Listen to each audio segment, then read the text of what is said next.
faut quand même pas faire croire à nos auditeurs que le trou de la Sécu auquel on est confronté aujourd'hui est dû uniquement à la hausse des dépenses. La hausse des dépenses est un fait, mais en fait, c'est la baisse des recettes. Et donc, c'est quand même la chose dont personne ne parle, dont les responsables politiques ne parlent pas, c'est l'allègement des cotisations sociales patronales décidées depuis 2017. C'est beaucoup d'argent, hein. C'est 77 milliards d'euros et ça ne cesse d'augmenter et ça ne va cesser d'augmenter. Il faut faire baisser le coût du travail.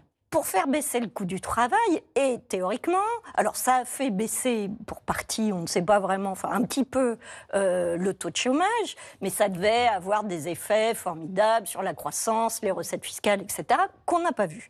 Donc aujourd'hui, on est face à une situation où vous avez 80% du problème qui vient de la baisse des recettes.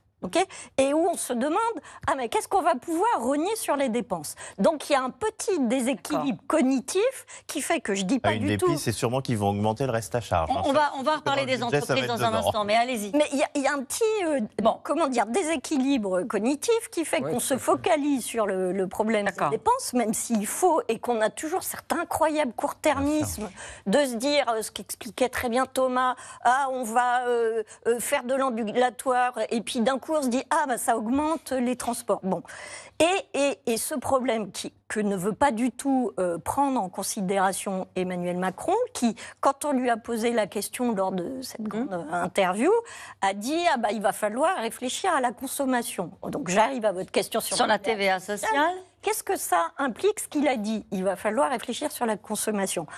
Qu'il ne reviendra pas sur les allègements de cotisations sociales. Alors qu'il y a tout un tas d'études, notamment une grande étude faite en 2024, qui dit qu'on pourrait basculer le système dans un sens plus efficace. On va parler des entreprises. Il exclut évidemment, ça on le savait, mais enfin il faut quand même le dire, toute augmentation sur le patrimoine, sur le capital, etc.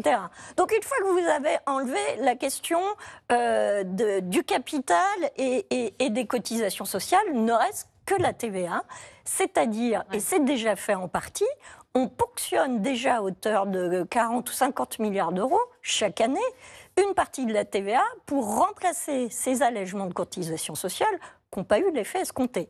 Et ce qu'on propose, c'est de continuer.